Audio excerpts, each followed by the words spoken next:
Welcome to my channel smart education X Y Z. आज हम कक्षा 6 और 7 की गणित की वर्कबुक का कार्यपत्रक 26 हल करेंगे और इसके सभी सवालों को बड़ी आसानी से हल करने का प्रयास करेंगे। चलो स्टार्ट करते हैं आज की वीडियो। 2-3 अंकीय संख्याओं के गुणा की समझ विकसित करना, यानी हम 2 अंक और 3 अंक की संख्याओं को कैसे गुणा किया जाता है उसके बारे में समझेंगे। चलो शुरू करते हैं आज के सवाल। आज का पहला सवाल है, हल कीजिए। यानी यहाँ पर कुछ संख्या दे रखी है, यानी 7 को हमें 20 से गुणा करना है और हमें यहाँ पर कुछ फॉर्मेट दे रखा है 7 इंटू 2 इंटू 10। यानी जो भी संख्या के पीछे 0 है उसको 10 के गुणज में लिखना है। यानी 20 क्या होगा 2 इंटू 10, यानी 10 का गुणज कितना होगा 10 इंटू 2। उसके बाद इन दोनों संख्याओं को गुणा करना, यानी 7 को 2 से गुणा किया तो 14 और पीछे 10 है तो 10 से गुणा कर देंगे। किसी भी संख्या को 10 से गुणा करने का मतलब है उसी संख्या में पीछे क्या लगा देंगे 0, यानी 14 के पीछे 0 लगा दिया, कितना हो जाएगा 140। इसी प्रकार 6 का 6 50, यानी 5 इंटू 10, यानी अगर 10 को मैं 5 से गुणा करूँ तो कितना आएगा 50। इसी प्रकार 6 को 5 से गुणा किया तो 30 और 10 का 10, यानी 3 का 3 आ जाएगा, 1 और 2 जीरो तो क्या लगा देंगे 2 जीरो लगा देंगे। अगला है 9 इंटू 60, यानी 9 का 9, 60 है तो हम इसको लिख देंगे 6 इंटू 10। 9 को 6 से गुणा किया तो कितना आएगा 54 आएगा, फिर 10 का 10, यानी 5 को 540 हो जाएगा इसका सही आंसर। 54 के पीछे क्या लगा देंगे 0। 8 का 8 90 है तो हम इसको 9 इंटू 10 लिख देंगे। 8 को 9 से गुणा किया तो 72 और 10 का 10, यानी 720 इसका सही आंसर होगा। 5 90 को मैं 9 इंटू 10 लिख दूंगा। 9 को 5 से गुणा किया तो 45 और 10 का 10, यानी आंसर कितना हो जाएगा 450 इसका सही आंसर होगा। आज का दूसरा सवाल देखते हैं। दूसरे सवाल में बोला है खंड क को हमें खंड ख से मिलाना है, इन दोनों को आपस में मिलाना है। एक उदाहरण दे रखा है वो देख लेते हैं। 180 को अगर 10 से गुणा करें यानी 18, एक एक 2 जीरो है, यानी कितना हो जाएगा 1800, यानी हमें गुणा करके लिखना है। 26 को 0 से गुणा करना है, यानी किसी भी संख्या को बच्चों अगर 0 से गुणा किया जाता है तो हमेशा क्या मिलता है 0 मिलता है, यानी 26 को 0 से गुणा करो तो कितना मिलेगा 0 मिलेगा। इसी प्रकार बच्चों अगला सवाल देखते हैं। 118 को 1 से गुणा करना है, किसी भी संख्या को 1 से गुणा करना मतलब वही आंसर होगा, यानी 118 का 118 ही इसका सही उत्तर होगा। 9 को 16 से गुणा करो, यानी 16 का पहाड़ा 9 बार बोलो, कितना आता है बच्चों 144 इसका सही उत्तर होगा। 15 को 15 से गुणा करना है, यानी 15 का वर्ग कितना होता है 225 होता है, यानी सही आंसर कितना होगा 225 होगा। आज का तीसरा सवाल है, हमें गुणा करके लिखना है, यानी 1 को 5 से गुणा किया तो 5, 1 को 4 से गुणा किया तो 4, फिर गुणा का चिन्ह आ जाएगा। 2 को 5 से करेंगे तो 10, हासिल का कितना आ जाएगा 1। 2 का पाड़ा 4 बार 8, 8 रे कितना हो जाएगा 9 हो जाएगा बच्चों। फिर उसके बाद जोड़ दो, कितना आएगा 5 का 5, 4 का 4, 9 का 9, यानी 945 इसका सही उत्तर होगा। 2 को 1 से गुणा करें तो 2, 2 को 7 से करें तो 14, फिर क्या लगा देंगे गुणा का चिन्ह।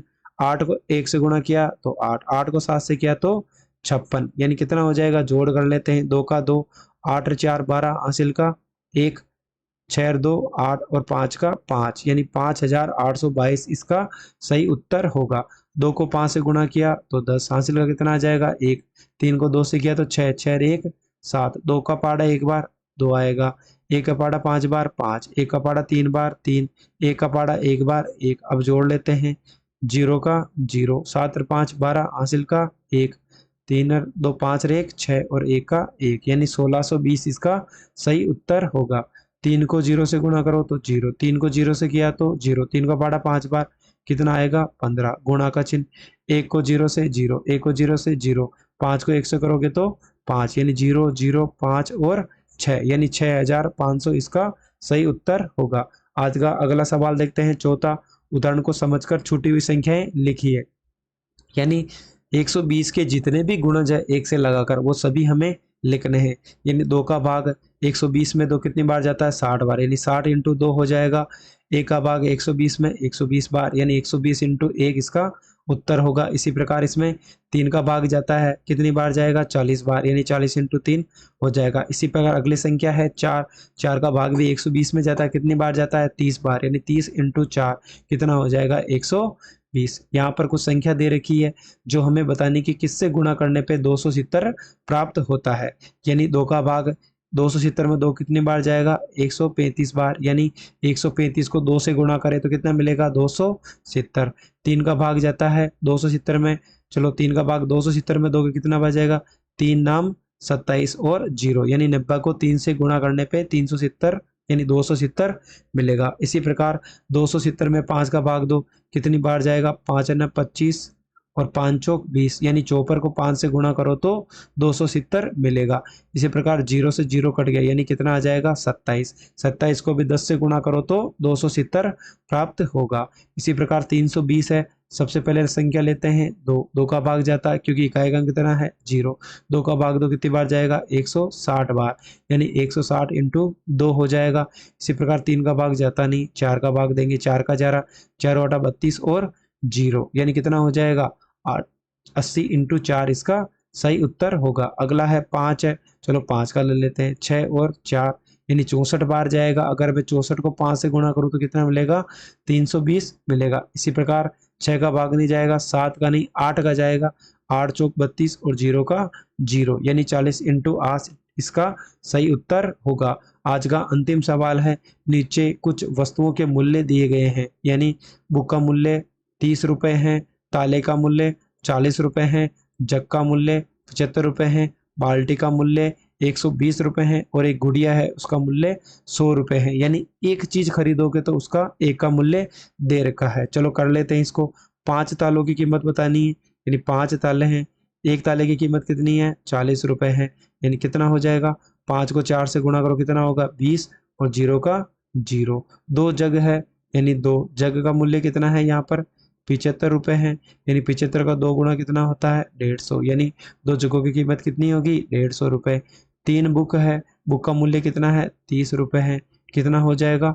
90 रुपए हो जाएगा। इस प्रकार हमने कार्यपत्रक 26 के सभी सवालों को बड़ी आसानी से हल कर लिया है।